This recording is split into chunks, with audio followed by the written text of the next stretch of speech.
So thank you very much, Peter, for joining me today to talk about chairing. We've obviously met because Peridot were recruiting the new chair for the Southampton Hospitals Charity, and we were delighted that you were appointed. And noticing on your CV and just speaking to you, you've got a unique amount of chairing experience, both across sectors, but also in the NHS as on the main board as well as on the charity board for an NHS. So do you mind just giving us a kind of overview of the different chairing roles you do and have done? Well, I've been very fortunate actually to have quite a wide range. I've chaired organisations. I've chaired a private company. I have chaired a private equity-backed company. I have chaired in the charity sector, and as you've already mentioned, I've chaired a major NHS trust. So I suppose my two, as far as you're concerned, my two most specific relevant experiences are probably chair of University Southampton NHS Foundation Trust, and when I was chair of what was at the time Click Sargent, which is now called Young Lives versus Cancer. So yeah, I've done quite a range of organisations, and they've pretty much all been great fun actually. Great, yeah, and you're also on the council, aren't you, of Southampton University? So there's the education sector as well as the private and the health and the public and the third sector, which is interesting. Yeah, and of course, from a chief executive point of view, I've been chief executive of a FTSE 100 company and a variety of other organisations. I perhaps also ought to mention I've also chaired a variety of industry groups on trade associations to deal with sort of industry problems of one sort and another. So. And so in your experience, Peter, of all the different chairing roles you've had, what do you think makes a thriving board, and how can a chair in their role inspire that? Well, I mean, the first thing to do, of course, is that you've got to be absolutely crystal clear that you've got the right group of people around the table, and you need to monitor that on a continuing basis, because the needs of organisation changes. So the needs of organisation change, and so what might be the right set of skills at one particular set of circumstances isn't always another. So that certainly no less frequently than an annual review of whether you've got the right skills and the right people around the table is important. Getting absolutely clear on what the role of the individuals on the board is, because it's a surprising number of people who sort of somehow could see being appointed to a board as a matter of prestige, and actually it's not. It's hard work, and you can only do it effectively if you're really clear on what the respective roles of the chair and the chief executive, of course, and the non-executive directors are. The first question that any non-executive director or board membership is, what's the strategy? Have we got a strategy? That's absolutely vital, because I've always been fascinated by a number of organisations that seem to be able to sort of trundle along without actually being clear what their purpose is. The other thing I think is, and it sounds an awfully humdrum thing to say, but it is awfully important, is the quality of board papers is absolutely critical. The purpose of a board paper is not to provide information. It's actually to define a situation, indicate what the critical issues are, and present options to the board. And I've always insisted on every board that I've been on that you should always be able to do that in more than 6 sides. If you can't do that, you haven't understood what the challenge is properly. I have to say, it's been a bit of a challenge in the NHS from time to time, but I've continued to do it. And the final thing, of course, is that you actually need to have some fun together as a group of individuals. You can't force yourself to like one another, but I think particularly as a chair, you can create a board in which you can have some enjoyment and fun. I always think of what was the Click Sargent board, and there aren't very many more grim subjects than young people with cancer. Mm.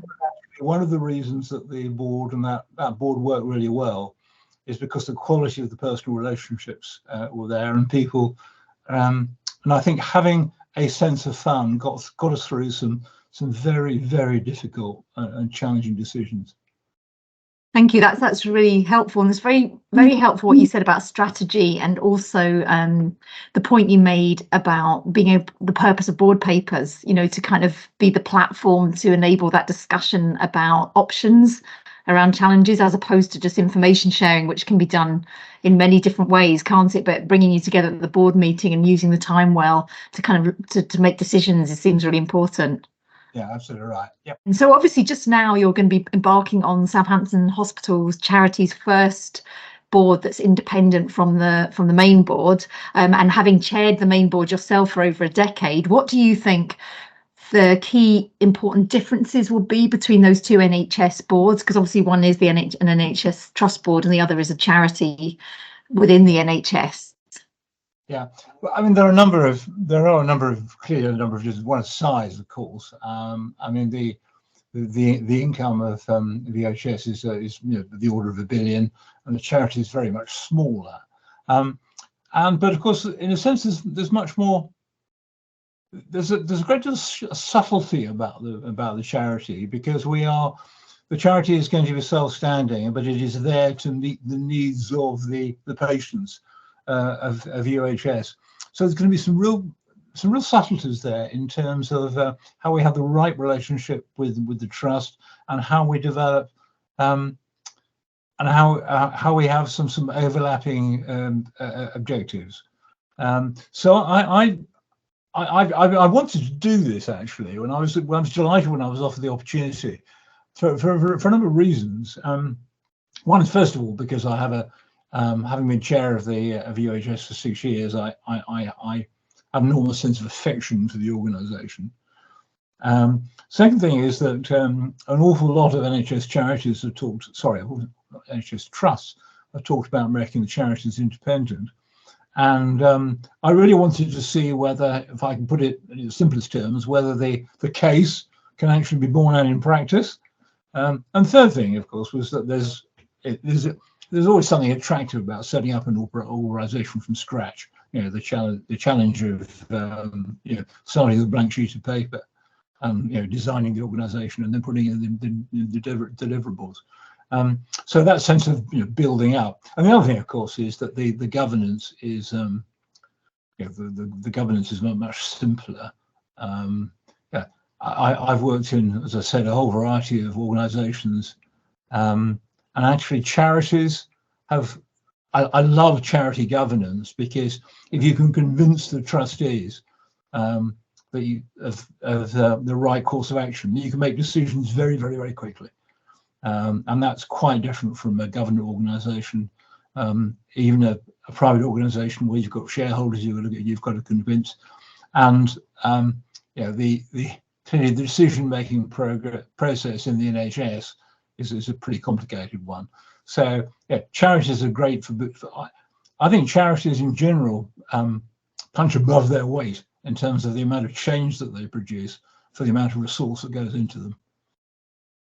Oh, that's a very heartening and a positive comment. I think also the fleet of foot point you make is interesting, because I guess the whole idea of a charity is to be able to be creative and respond to a specific challenge, isn't it? And be able to do that as effectively and as quickly as they can quite often. So it's really good that governance supports that as a role. That's true, but there are some things that you have to be, particularly your charity chair, I think need to be very clear on. I mean, when people go into charities because basically they want to do good things, but it's very easy in a charity, because you think something is a good idea, to set about doing things which make you feel good, but don't actually deliver what you might call hard-nosed results. So I do think there's a real sense of ensuring that everything that you do has a real measurable benefit, rather than creating a nice warm sense. The other thing is, I think there's another sense in which you need to be robust or hard-nosed, if you prefer. I remember years and years ago, in my time as chief executive of the British Heart Foundation, we were faced for time with the possibility of having to make a significant number of people redundant because of a particular activity which was coming to an end. And people said to me at the time, we can't make people redundant because we're a charity. And I said, well, it's precisely because we are a charity, we've got to do that, because our responsibility is to use every pound that's given to us as efficiently as possible.